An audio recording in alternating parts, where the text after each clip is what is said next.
Oke, kita kembali lagi ke dalam diskusi titik temu.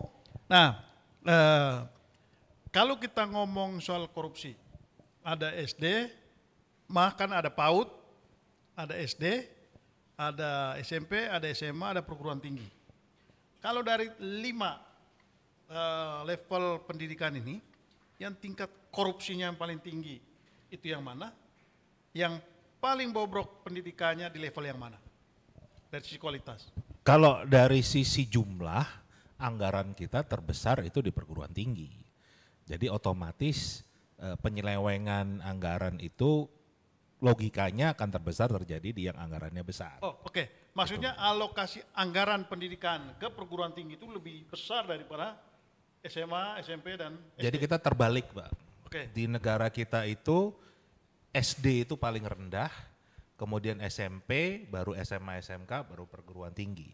Itu yang menyebabkan gedung SD kita adalah gedung-gedung yang paling banyak rusak total, rusak parah, rusak berat. Padahal yang paling banyak itu kan SD ya? Iya, ya kan? Guru-guru kita yang kualitasnya paling rendah itu adalah guru SD. Akreditasinya paling banyak rendah itu adalah di SD. Jadi tadi yang membuat ke atasnya bobrok karena fondasinya nggak kuat, kan begitu. Nah, karena agak beda dengan negara lain yang dikuatkan SD-nya dulu, baru naik ke atas, kan begitu. Itu yang dilakukan di negara lain. Jadi otomatis menurut saya ya di yang paling atas yang paling banyak. Oke, terjadi. jadi dari sisi dari sisi alokasi anggaran perguruan tinggi lebih paling besar. Lalu kemudian dari sisi tingkat kerusakan atau kebobrokan justru di level SD. Padahal itu basis. Ya, itu yang harusnya di pondasinya kan di situ. Oke, kalau bicara korupsi, mana yang paling besar? Otomatis pasti di perguruan tinggi. Tapi kalau kita lihat data yang paling banyak ditangkap itu kan yang bos-bos itu. Penggunaan dana bos kan? Ya. Biaya operasional sekolah. Itu kan yang banyak di ini. Apa karena di perguruan tinggi belum ketahuan atau gimana? Ya, kan kita ingat kisahnya kasusnya Nasaruddin, Angelina Sondah itu kan itu yang terjadi di perguruan tinggi semua. Itu angka yang besar-besar, bukan angka yang kalau bos itu 100-200 ribu, Pak. Oh iya betul. Gitu. Dan itu justru yang banyak ditangkap loh. Nah kan justru jadi ikan terinya ditangkap tapi ikan pausnya lolos. Gitu kan? Ya logikanya sih Mas Bang Salang ya, semakin tinggi akses orang dan jejaringnya di level kekuasaan ya semakin sulit memproses mereka, itu sederhananya begitu. Ya.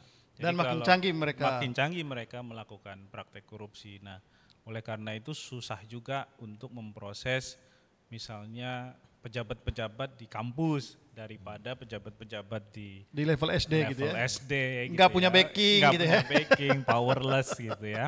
Dan juga mereka juga kan mengalami pemerasan. Terutama pada konteks kepala sekolah itu di banyak kasus yang juga muncul, itu kan mereka harus membayar sesuatu kepada kepala daerahnya untuk ditempatkan di sekolah-sekolah tertentu atau untuk diangkat menjadi kepala sekolah. Jadi bayangkan untuk jadi kepala sekolah Anda harus nyuap, ya ketika jadi kepala sekolah apa yang ada di pikiran dia tuh?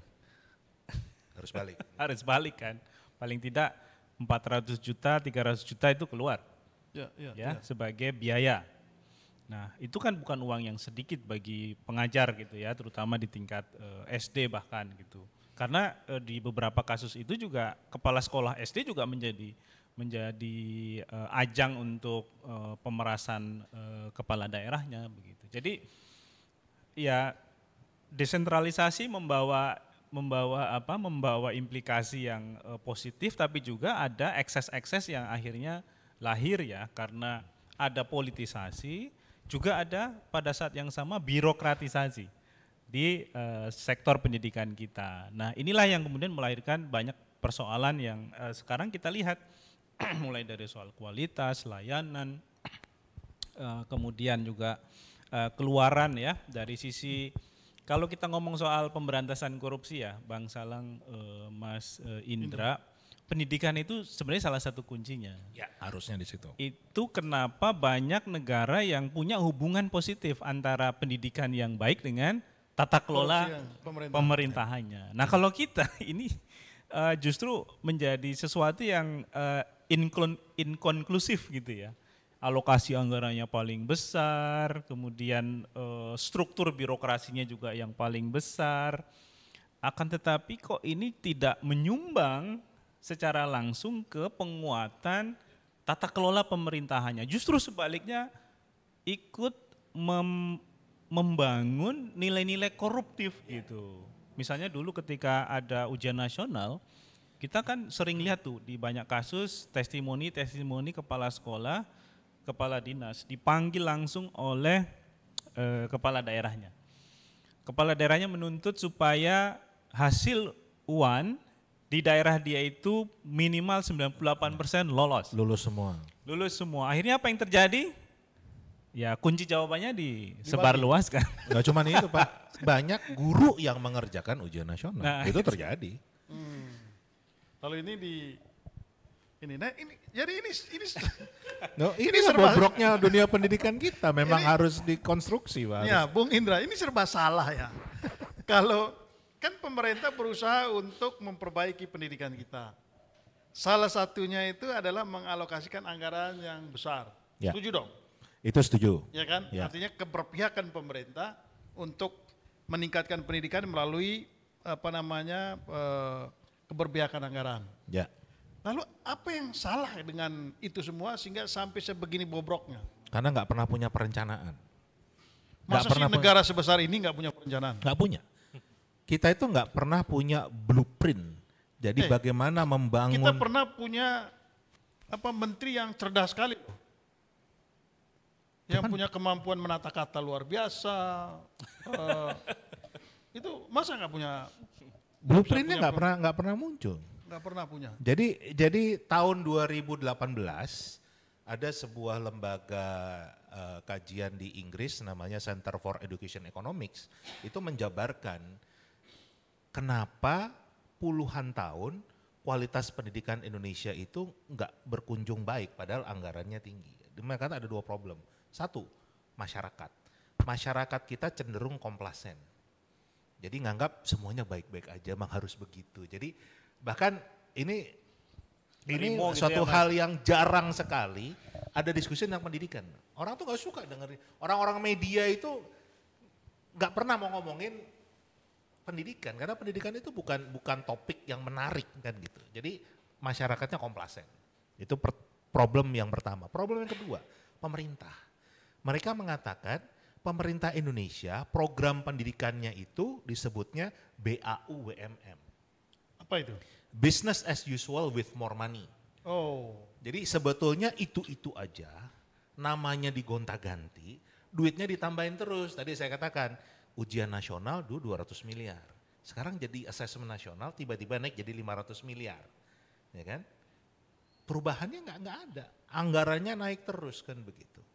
Itu yang terjadi di Indonesia ini. Jadi memang betul-betul sistem pendidikan nasional kita yang harus dirubuhkan dan dibangun yang baru. Dan yang harus kita miliki ini adalah cetak biru pendidikan Indonesia. Sebetulnya mau diarahkan kemana, mau bangun. Ini menarik. Saya ikuti perdebatan di DPR. Ya.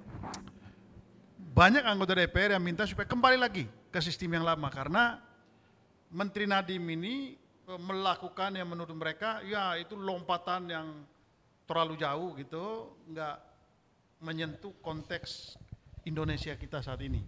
Itu juga parsial Bang. Ya justru kalau saya orang pendidikan ngelihatnya nggak seperti itu. Dia sangat jago untuk membungkus seolah-olah ada inovasi. Tapi nggak ada inovasi sama sekali yang dibuat. Contoh lah, sekarang kita dengar sekolah penggerak misalnya. Itu menteri sebelumnya ada sekolah rujukan, Mbak. Menteri sebelumnya ada rintisan sekolah bertaraf internasional. Menteri sebelumnya ada sekolah inti. Jadi sebetulnya namanya aja digonta-ganti, dibuat kelihatannya inovasi, tapi itu aja, anggarannya naik terus, guru-guru yang di training juga itu aja kan begitu. Tapi zonasi zaman siapa? Zaman Pak Muhadjir. Pak Muhadjir. Pak Muhadjir. Terus kalau menghapus ujian nasional? Zaman Anies. Zaman Anies. Lalu apa lagi nih yang baru nih sekarang? Merdeka Belajar yang sekarang. Ya itu kan belajar. Istilah kan gitu. Sloganistik. Ya. Nah itu slogan. Itu juga yang istilah tadi itu kami yang di dunia pendidikan juga bertanya-tanya. Karena istilah tersebut, slogan tersebut adalah sebuah merek dagang milik sebuah perusahaan swasta. Jadi kan aneh kalau kita punya program nasional merupakan merek dagang perusahaan swasta. Ya masa kita bikin program nasional namanya Ayoja Coffee kan gitu. Itu kan pasti mau katakan, wah enggak kita emang suka namanya. Kenapa enggak ganti nama yang lain, kenapa harus itu? Dan itu yang kami waktu itu betul-betul protes dan akhirnya memang oleh pemilik mereknya dihibahkan ke Kemendikbud. Itu ada memang merek. Oh gitu, maksudnya ada sekolah namanya Pendidikan Merdeka? Bukan, sudah didaftarkan sebagai merek. Oh merek. Jadi istilah itu sudah didaftarkan sebagai merek ada di pangkalan data Dirjen Haki. Jadi kan memang kalau namanya merek kan pasti tujuannya untuk profit dong. Ya kan itu sudah komersial kan arahnya kan gitu. Nah ini kan menurut saya sudah satu yang paradoks bagaimana Kementerian Pendidikan yang harusnya memang mengajarkan integritas, bagaimana kreatif, ini harus yang seperti ini kenapa? Kenapanya kan tanda tanya. Oke, kenapanya kita break dulu, kita akan jawab setelah yang satu ini.